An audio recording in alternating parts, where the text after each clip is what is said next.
নমস্কার, আশা করি সকলে কুশলে আছেন। আজকে চলে এলাম আরেকটা নতুন ভিডিও নিয়ে।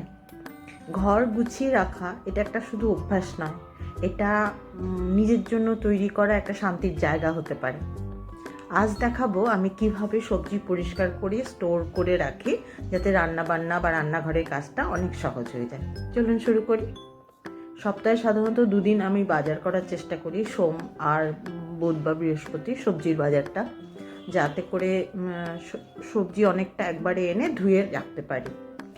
বাজার থেকে সবজিগুলো প্রথমে এনে সেগুলো আমি ভালো করে জল রানিং ওয়াটারের নিচে শাক পাতাগুলোকে ধুয়ে নেওয়ার চেষ্টা করি, কারণ প্রচণ্ড কাদা বালি বা পচা পাতা থাকে, সেজন্য একদম রানিং ওয়াটারের নিচে এই ধনে পাতা রাটি মেথি শাক এর মধ্যে থেকে পচা পাতা বুড়ো পাতা এগুলো বেছে নিয়ে এগুলো একটা ঝুড়িতে রেখে খানিকক্ষণ রেখে দেওয়ার পর জলটা ঝেড়ে একটা ট্রেতে মেলে দিই, যাতে একটু ড্রাই হয়ে যায়। আর সিঙ্কের যে সিঙ্ক কেনার সময় যে স্টিলেরটা দেয়, এটা যদি সিঙ্কের মুখে আটকে দেওয়া যায় এবং তারপর জল ভরা যায়, তাহলে সিঙ্কটা একটা বড় টাবের আকার ধারণ করে।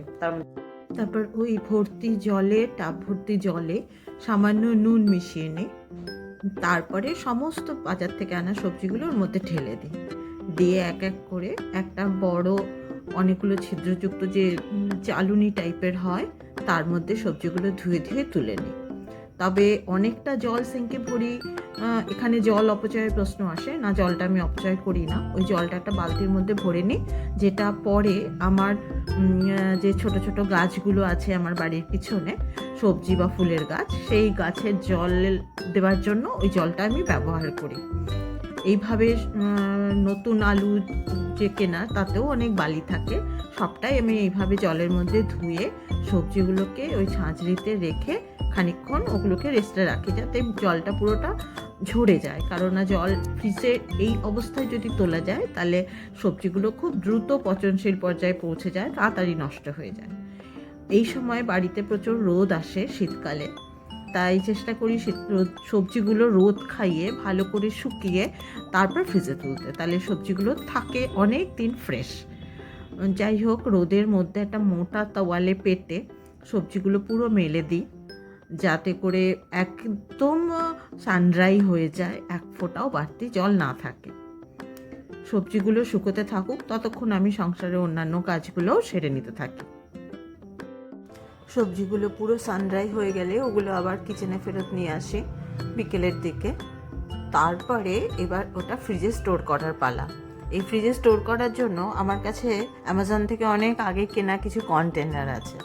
সেই কন্টেনারগুলোর মজা হলো এর নিচে একটা জালিদার প্লাস্টিকের নেট টাইপের আছে, যার ফলে কি হয়, সবজি রাখার পর যদি সামান্য কিছু ঘাম বেরোয় ওখান থেকে সবজির যে জল, তাহলে তলার দিকে সবজিগুলো সগি হয়ে ওঠে না, জল পচা টাইপের হয়ে যায় না, এবং জলগুলো তলায় জমা হয়ে যায় এবং জলটা পরে ফেলে দিলে সবজিগুলো 7 থেকে 10 দিন আরামসে ফ্রিজে খুব ভালো একদম ফ্রেশ থাকে, কোনো সমস্যাই করে না।